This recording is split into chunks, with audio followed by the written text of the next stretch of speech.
The Lord be with you. Good morning, and let us pray. Oh God, by your grace, you have called us in the Episcopal Diocese of Missouri to a goodly fellowship of faith. Bless Deon, our bishop, and other clergy, and all our people. Grant that your word may be truly preached and truly heard, your sacraments faithfully administered and faithfully received. By your Spirit, fashion our lives according to the example of your Son, Jesus, and grant that we may show the power of your love to all among whom we live. This we pray in the name of Christ. Amen.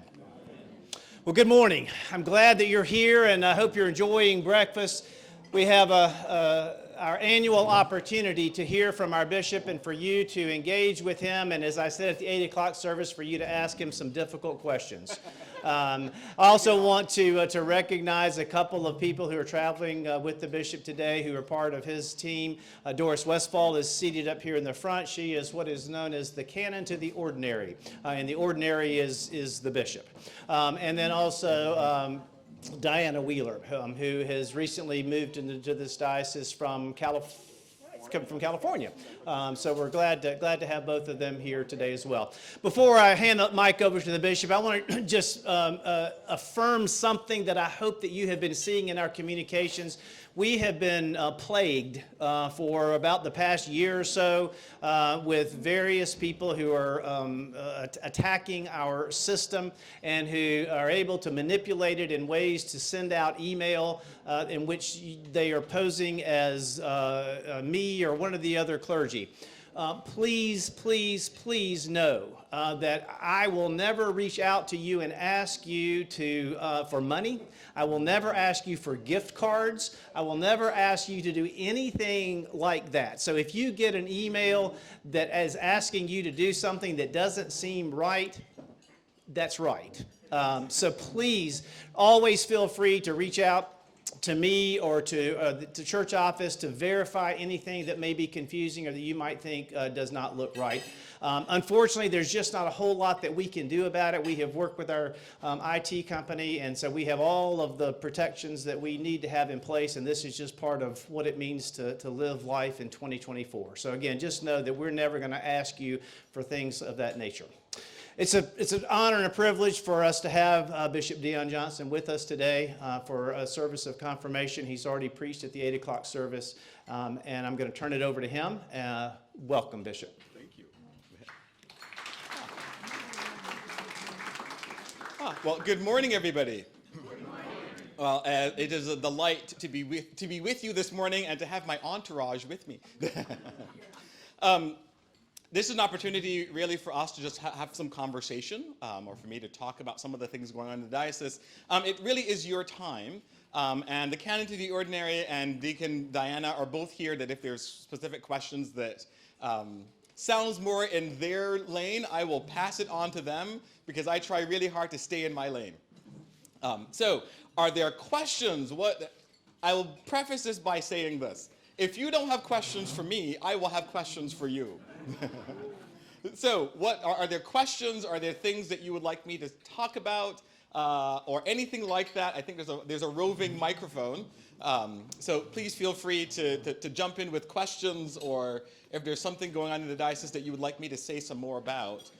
While you're percolating on your questions, a word of thanks to all of you here at St. Peter's for all the outreach stuff that you do, but especially in supporting the Just Food truck. I know that today there's stuff out there for Mother's Day, and the proceeds are going to the Just Food truck. But I have to tell you that truck is doing some absolutely amazing work in going around the diocese and feeding folks with a hot meal, which makes a huge difference. Not only does it make a difference, but it helps us to live into that baptismal covenant, that respecting the dignity. Because a lot of the times, folks, when they find themselves unhoused or hitting a rough patch, to go someplace, most of the time you get like a styrofoam plate, like disposable silverware, which pretty much sends a message to the person that they're disposable.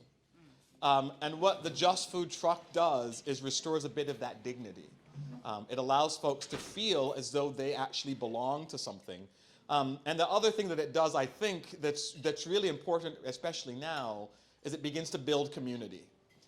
So there's a community that's beginning to gather around the cathedral that helps with the Just Food truck. And wherever it has gone, it has had this effect of not just restoring dignity for the folks who it serves, but also to build community with those who are coming together. Well, a huge word of thanks to all of you for supporting that ministry in the diocese. It's kind of what makes a diocese function. You know, we all kind of do our little part, and together we can do so much more as a diocese than we can do individually as a parish. So thank you for supporting that ministry. So, questions? I think the way back first, and then we'll come up to the front. If you don't mind, when you ask your question, if you can say your name, just so that I don't say, "Hey, person in the really nice blue top." Jeannie Davis. Okay. Bishop, what are you most excited about that's going on that we don't know about? Ooh, I have not had that question. Can I take you with me when I go around the... what am I most excited about? I think what I'm most excited about that we probably don't hear a lot about is the renewed energy in our congregations. One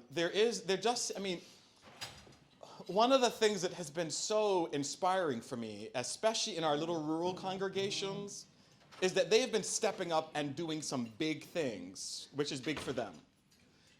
And what they've been doing is they've been a bit more outwardly focused and helping the folks in their community rather than kind of looking and saying, well, we're small little congregations, we can't do a whole lot. They've been kind of turning their gaze outside.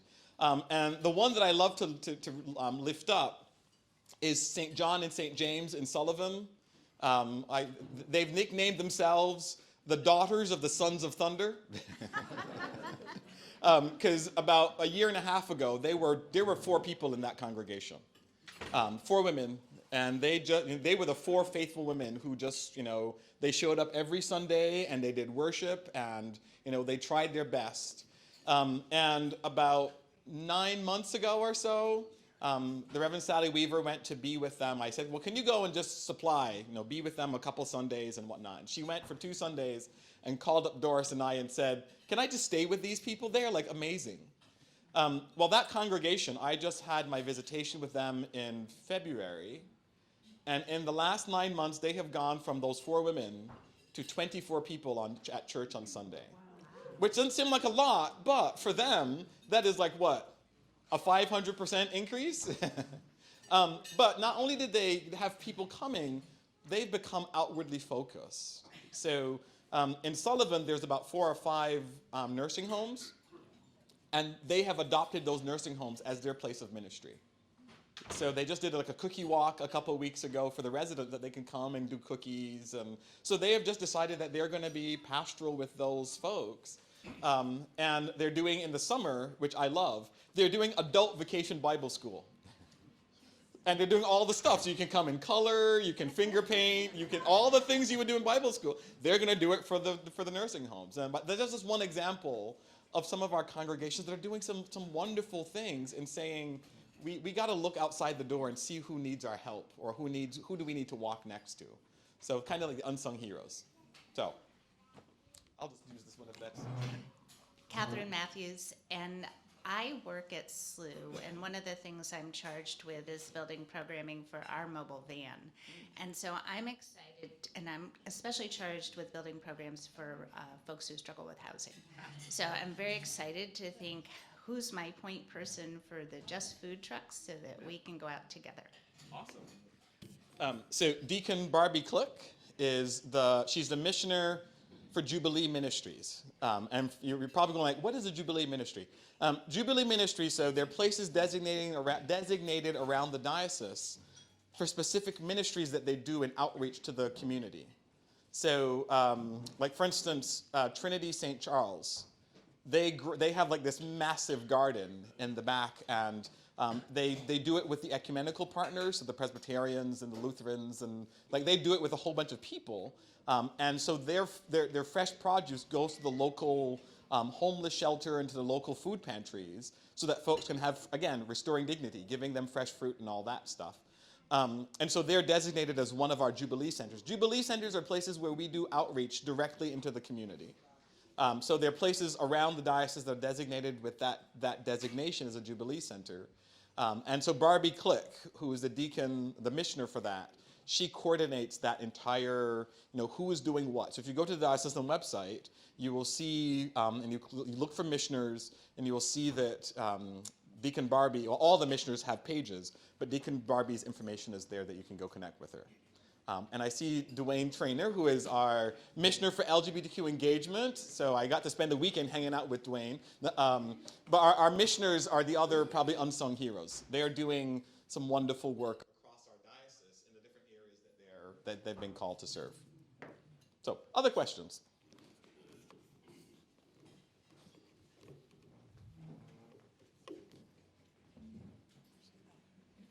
Welcome. Thank you for being with us Thank today. you. I'm Paige Melton Ivy, and as you might have heard in the announcements, we've got 3 committees that are working on envisioning the future of St. Peter's, and I'm involved with the worship group. Ooh. Part of it is drawing more of our current members into our worship and Christian formation opportunities, but also how can we open ourselves up so that we attract more folks who might become new members. Maybe they're disaffected Catholics perhaps, or I grew up in the Lutheran church but found a lot of comfort here in the Episcopal tradition. So have you come across any great imaginative ideas that we might be able to take and run with that you could share with us? I have never gotten this question, ever. This is the first. Well, there are a couple things that I would say. For the church, there's good news and there's bad news. The bad news is that we have been, not just the Episcopal Church, but the church with the big C, has been in systemic decline over the last, I would say, 50 years. Just in the last 20 years. So I was ordained in, oh my gosh, when was I ordained? 2003. So this year is the 21st anniversary of me being ordained. I was ordained when I was 12, just in case you were wondering. From the time I was ordained to now, we have gone from 2.7 million people to 1.7 million people. So we've lost 1 million people, and I mean that's not just people leaving. That's some people's gone to glory, all that stuff. But we've gone down to 1.7 million people in 20 years. That's the bad news. The good news is that there's a whole bunch of people out there who are looking for what we have. They just don't know they're looking for what we have.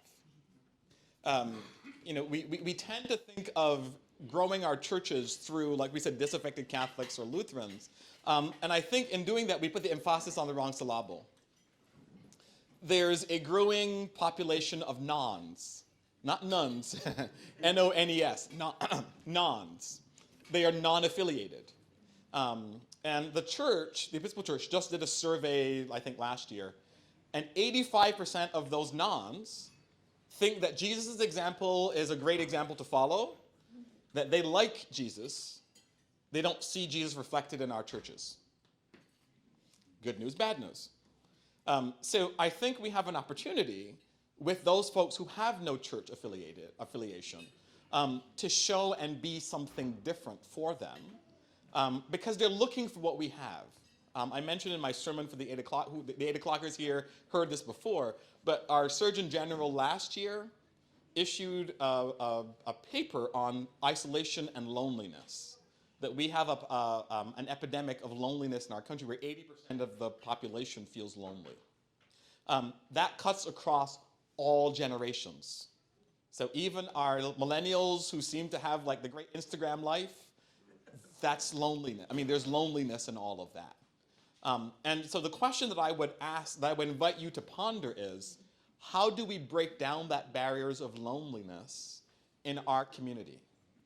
Who are the people here that might be lonely that we can, again, we can't program our way through this stuff, but we can build connections through this stuff. So again, making disciples isn't about creating more Episcopalians. It's about offering God's love to those who need it the most. So who are the people that are lonely? Who can we go visit? Who are the folks that need a space to just gather and feel connected? And the thing is, it may not be here in this physical building. There's a generation that church is a difficult place to come to.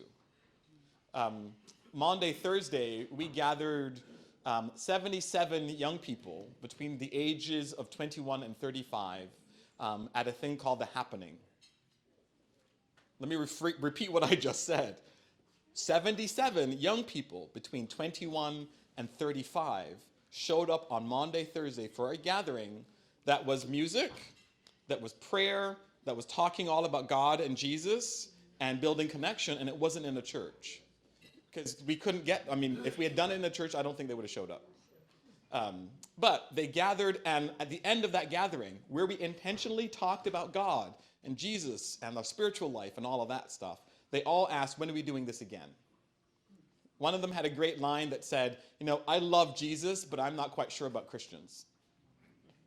So we have a PR problem. So what I would suggest is begin to ask, we all have friends, kids, grandkids who will say these words, I'm spiritual but not religious. Anybody heard that? What do you respond? I don't. Most of the time, that's the end of the conversation, right? I would invite you the next time that one of your kids, grandkids, friends say that, ask, what is your spiritual practice then?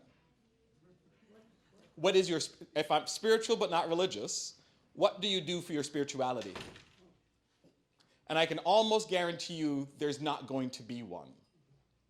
Because it's a good way of saying, I want to end this conversation. And again, we're not challenging, we're more asking, well, what's your spiritual practice? To which you can say, my spiritual practice is to gather as often as I can with a group of people who love Jesus and try to live better lives out into the world. And we call that our church. What do we do? What's our spiritual practice? What is your spiritual practice? Even if your spiritual practice is digging in the garden, being able to say to that person, if you don't have a spiritual practice, look, mine is spending time in the garden, digging in beds and planting things. Mine is going for a walk. Mine is gathering on Saturday mornings as part of the Just Food truck. Whatever it is that you do, just share it. Instead of ending the conversation, see it as an opportunity to deepen the conversation. And again, if they're seeing you being who you fully are, messy lives that we all have and all, there's quite a possibility that they're going to go, you know what? I might want to be part of that. I use my cell phone as a great example. If I can get through my layers. 20 years ago, this didn't exist. Now everybody has one. Steve Jobs said, you need this. You don't know you need it, but you need it. And when it first came out, most of us were kind of like, I will never have a cell phone. Who made that statement? Anybody when they first came? How many of you have smartphones now? All of us. He said to us, here's something that you need that you don't know you need. What is the thing that folks in this community need that they don't know that they need that you have here in St. Peter's? That is the question I think that you have to wrestle with. Yep. My question is there an explanation why we went from 2.7 to 1.7? I have some thoughts. How do I say this nicely? People got judgy. I love the church. I wouldn't do this if I didn't. I really love the church. I grew up in the church. And for me, the church, when I was growing up, was the place that said to me, you matter, you belong, and you are enough. When society was telling me the exact opposite. The folks in churches that I've been in have said to me in no uncertain terms, God loves you just the way you are and likes you too much to keep you that way. So the church for me, I have high standards for the church.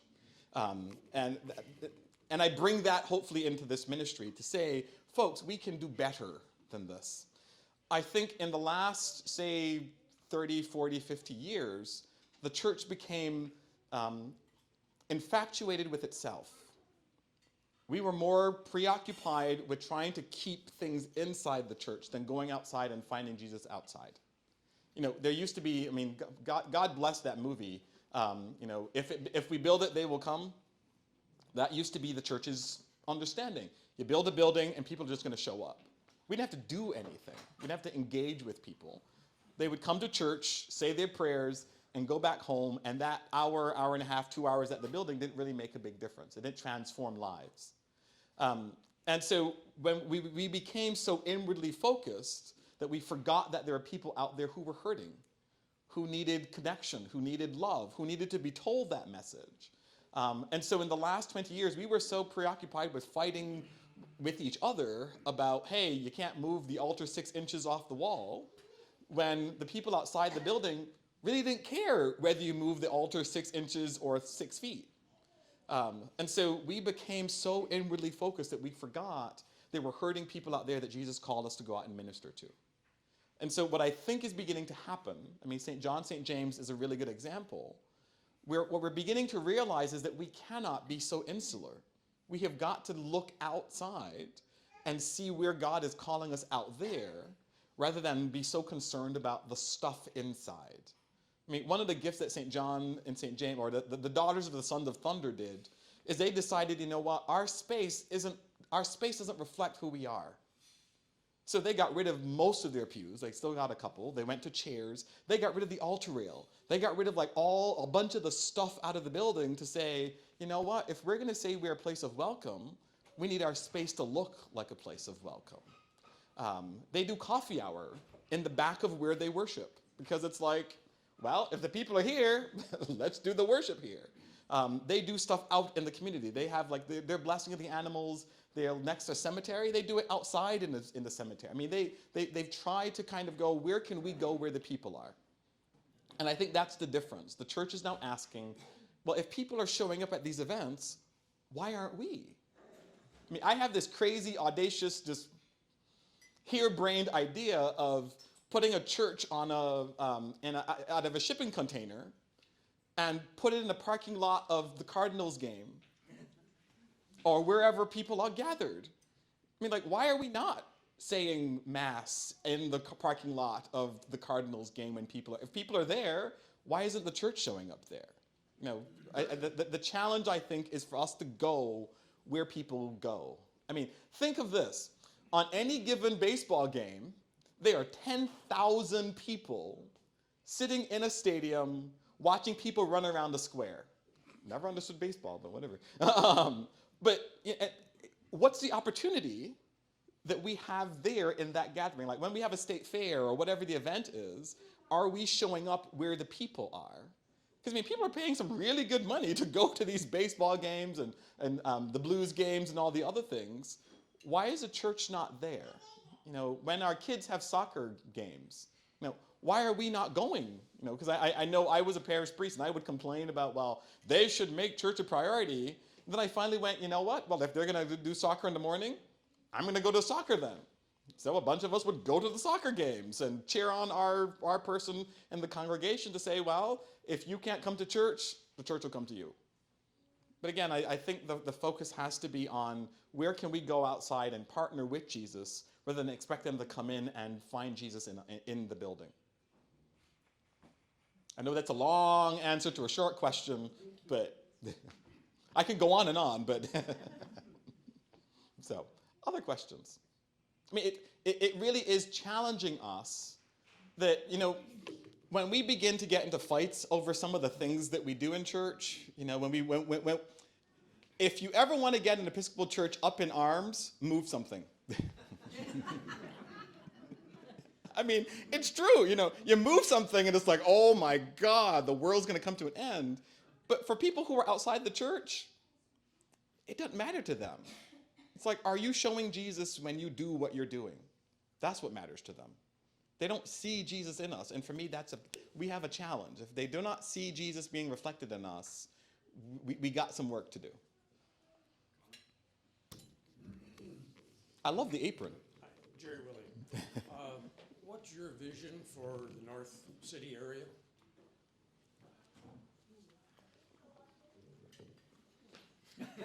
How much time do you got? So one of the interesting things that has happened, not just in St. Louis, but in cities across our nation, is that the church has begun to pull out of our poorest neighborhoods. So there used to be, and correct me, Canoners, there used to be 5 or so churches in the city The cathedral's the only one. Trinity Central West End is technically in the city, but in the downtown, North City, etc., St. Paul's and Carondelet and the cathedral are probably the only two that are left. North City, we have North County, but nothing in North City. That's not just true for us. Our Catholic sisters and brothers, and the Catholics just pulled, again, they're closing a church up there. They're pulling, the schools that are there are being closed. The same thing for our Lutherans. So we've mainline Christianity in some ways have abandoned the poorest of our cities. When I was in Michigan, we did the same thing in Detroit. A lot of the Detroit churches were closing because we couldn't sustain, the thing was we couldn't sustain them. And it made me beg the question, where would Jesus be hanging out right about now? Probably in North City. So my vision for us is for us to have a real significant presence in North City. And one of your own is helping us create that vision. Where did Clark go? Choir. Oh, choir. Okay. See, I look for him and he disappears. So Clark Davis and Valerie Patton over here. June 1st is coming quickly, Madam soon-to-be deacon. Clark Davis and Valerie Patton are working on a vision for Grace Hill. So Grace Hill was a church that was in the city. It closed many moons ago. It was used as a health clinic and all this stuff for a long time. And when I became bishop, like 3 days after I became bishop, they handed me the keys to Grace Hill and said, oh, by the way, you now own this property. We're done. Bye-bye. It's about the size of a city block, so it's a pretty big parcel of land. And the intention, and I can let Valerie talk a little bit about this, the intention that it's going to become a community center and that the church is going to be restored to be a worshiping community. What that community is going to look like, I have no idea. But I know we must be in the North City. To abandon the folks who have lived there, who've called that home, who are living with poverty, to me, that is where the church needs to be. And Valerie could probably tell you a little bit about the plans and whatnot. So here, Valerie, I'll hand this over to you. Thank you, Bishop. Good morning. Very quickly, we have put together a pretty proposal that will see our vision. We've done some research. Community center, right now we have St. Patrick's Center in part of the building. We have Affinia is in one of our buildings, so we want them to bring healthcare back. We did bring down a building that was literally crumbling. We have in that neighborhood children. It's Old North, so how many of you been to Crown Candy? Okay, so we're not very far from Crown Candy. We're right off of Highway 70. So if you see this big white stone edifice as you're going into the city, right before you get to Tucker, look to your right, it's there. We got seniors in the community. The community wants us to bring that property back. But we have a rectory, we have two wings, the sanctuary sits in the middle. The Affinia building. We've got a great outdoor space that has like a amphitheater type setting right in front of the space. So we are have plans. We need money to do it. We are going to do it in phases, but it is very hopeful on the things that we want to do in that community. And the community has been very engaged as we've been planning. So for me, that's just, my hope is that that's just the beginning. Because we have to re-engage with the city. For me, that's just a moral imperative for us as a church, that we have to go where those who are disenfranchised are, to bring that, the good news that we get to share. So, thank you for the question. Oh, over here and then here. How are we on time? Okay. I just want to comment that we, St. Peter's, started the Haven of Grace in that neighborhood, and we are now celebrating our 35th birthday there. Ooh, congratulations. So we're trying to do our best. That's perfect. Well, and I know you all do some partnering with Pastor Andre and Tabernacle and what they're like the hub and what they're doing as well. So I mean, we're in conversation with all of those folks. I mean, Valerie can tell you we did a lot of community listening, because what I absolutely despise is the church goes in and goes, "Oh, this is what you need," and hands it over, and it's like, I said, no, we're not doing that. We're going to go ask our neighbors, what is it that we actually need in this community? And they've told us a community center, something focused on families and children primarily. And so that's what we're going to do. I just wanted to mention that in the UK, there's an awful lot of churches are also in the predicament that we're in. Oh, they're worse than we are. Right, and those little tiny churches in little tiny villages make wonderful homes. Yeah. So that's what they're doing. But it's sad. So it's bad there, as you say. Yeah. Well, I mean, the interesting thing is, I mean, I think some of this is also, if you're, the earlier question about how we got here, I think part of this is a failure of creative imagining. There's a video that we show as part of the Requiem or Renaissance program of this little church in England, small little country church, small little, it's not very big, and they were down to like 6 or 7 people, not a whole lot, and the town doesn't have much, so they asked, well, what does the town need? And they asked the town, well, we don't have a movie theater, we don't have a place for kids to gather, the library is like a good 20 miles away, all that stuff. So the church decided, this is what we're going to be. So they talked to the library, and the library sent a bunch of books over to the church, and so they put up shelves, and so the church became the community library. On Friday, they put up a big screen in the church, and they become the movie theater. During the week, the worship space, they push all the chairs and everything to the side, and the church becomes where the daycare for the whole town happens. Another part of the building, their fellowship hall, is where people can drop mom and dad, the senior daycare. So like you have adults in one section and kids in the other. I mean, the church literally turned around and said, we're just going to, whatever this community needs, we're just going to be it. And that little congregation is no longer a little congregation, it is now thriving. I mean, they have yoga and all the things happen because they said, we just want to be a center of the community. And what does the community need? Well, we're just going to be that.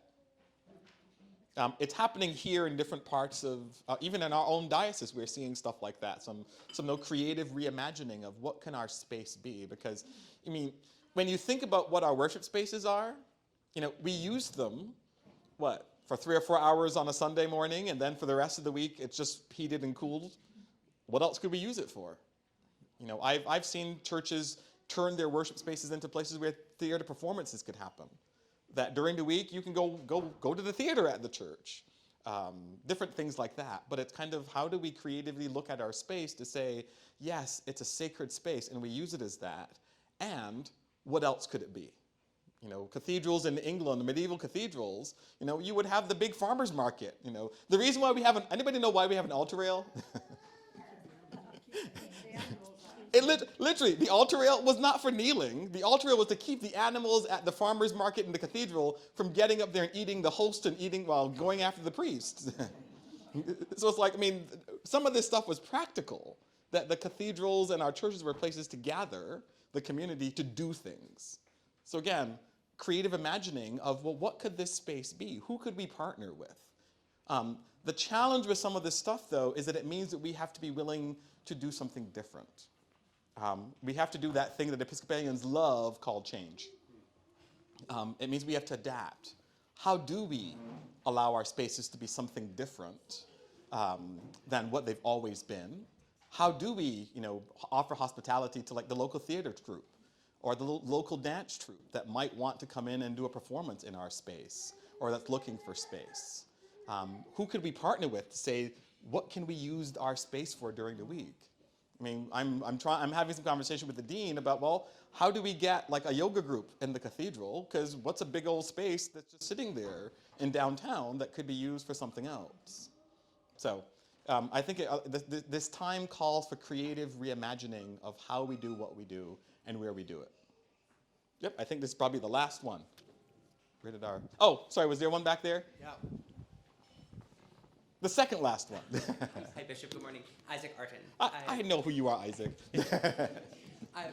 We've got General Convention coming up this summer. I wonder if you can give us a little sense of what the church is working on, sort of big picture stuff, what you'll be working on with the rest of the church. Okay. A lot. Well, she's going to be one of the deputies, so go ahead. Okay, so they have been having on through Zoom and stuff like that. They've been having hearings. There's stuff on evangelization. There's stuff on Jubilee Ministries. There's stuff on new liturgical reform and questions. I don't know. Is there stuff on Title IV? Yeah, coming up. Yeah. So we're looking at the disciplinary canons and how they are or are not working. For anybody who has not been to General Convention, it was 10 days, is now about 7 or 8. It is very, very intensive from like 7 in the morning until like almost 11 o'clock at night if you're on a if you're on a committee. It's wonderful, but it is a lot of work. We look at the governance structures of our church, and quite frankly, we need to look at those changing because we are 1.7 instead of 2.7. And the General Convention, at one point, after the Republican and the Democratic National Conventions, was the largest convention in the world. We've got the largest bicameral legislature in the world. Okay. So you name it, Isaac. We've got committees on education, both for the youth as well as for the aged, for mission. You name it, they talk about it. Okay. Oh yes, thank you. So, oh God, how could I forget that? Yeah. So the new presiding bishop will be elected by the House of Bishops. The House of Deputies doesn't do that. We just stand up and cheer. So, it's a big convention that way. Now we met 2 years ago in Baltimore. We're meeting in Louisville, and then we'll go back to every 3 years, unless of course the Committee on Governance says 6. Yeah. So. Thank you. So no, the only other big thing that's coming before General Convention is a second reading of the reimagined prayer book. So in 2022, we changed how the prayer book is done. Instead of being a book, the definitions of the prayer book, the Book of Common Prayer for the Episcopal Church is a collection of liturgies, because we are realizing that we're moving away from books. I mean, like you have a bulletin here. You know, the book is there. I mean, we will have a book. The book isn't going to go away. But to use different liturgies and to have different expressions and all that stuff, it's named a specific website. So it's Episcopal Common Prayer is the official website of the Book of Common Prayer, and all the liturgies are going to be on there. The other piece is that it allows convention to add things to that at one convention. Because right now, for something to go into the prayer book, it takes 6 years. And it's like, why are we taking this much time? Because it has to be proposed at one convention, ratified at one, and re-ratified at the second one. So at the end of this convention, God willing and the creek don't rise, we'll have a much quicker process to say, this is prayer book level, this is not. So, and I think one last question over here. Sandy Peters, and about 20 years ago, I was a board member at Grace Hill and treasurer of that organization. Mm-hmm. And I often wondered, while I was there, based on what you said today, it sort of rekindled these thoughts I'm about to share. Mm-hmm. We've talked about what we do relative to the Northside community and how we come across. What does the North Side community, how do they view us? That might be a Valerie question. I don't know that they have any views. We've not been there. So for the groups that we've been working with, they don't really know us. So part of it is them getting to know us while we are in community, talking to them to see what their needs and wants are. But in those building of relationships, they get a chance to learn who we are, what we do, how we do it. I think the key piece of why things are going so well with community is we are building it, and they can call us and say, you know, you need more lights around, which is going on. We've talked to Ameren, and they're going to put in LED lighting around the facility so it will be more visible. Or the building we just knocked down was a haven for drugs, and the community is like, you heard us, because for years and years and years. So building community, and in that, as Bishop said earlier, you know, you get to talk about who you are and what you are and how you do it, in all of that, in a way that doesn't feel, I'm going to use a very non-technical term, churchy. You know, we're just talking about God, and we're talking about spirit, and, you know, what's it look like for you? And, you know, this is how it looks like for me. And in that, you're building relationship. Yeah, I mean, a part of it is establishing a relationship. Because again, you were part of Grace Hill. We've not had a worshiping community in that building in over 50 years. I mean, it's been a long time since we actually had a presence in that community. So they don't know us. They know the building, and like Valerie said, because we asked them, what do you want? What does this need to be? They're the ones who've been telling us, like you said, we need you need light around the place, okay? This building has become a haven. We need to take it down. The bane of Canon Doris's existence is buildings, but we found the money to say, okay, we're going to tear it down. The interesting thing is, in looking and tearing that down, we realized that Grace Hill was built on a Native American mound. So that whole property used to be was a mound, and we have stuff in the archives of seeing how they were tearing down the mound to build the church there. So the plan right now is that building that was torn down is going to become a memorial to the Native American folks that were there first, and to honor the land and to honor them in some way. We haven't quite figured out what we're going to do with it just yet, but I've designated that piece of property is not, the plan was to turn it into another parking lot, and I'm like, no, we're not doing that. Because of what that had been, we have to memorialize and, you know, repent of what happened there. And so that plot of land is going to become a part of a memorial in honoring our indigenous folks that were there before. My plan is to have an indigenous landscape architect come in and design what that needs to look like, rather than us saying, oh, we're putting a memorial to you, here, have fun. I rather ask them, what do you want the memorial to look like? So you'll be hearing more about that probably at convention. Bishop Deon, thank you very much. You're very welcome.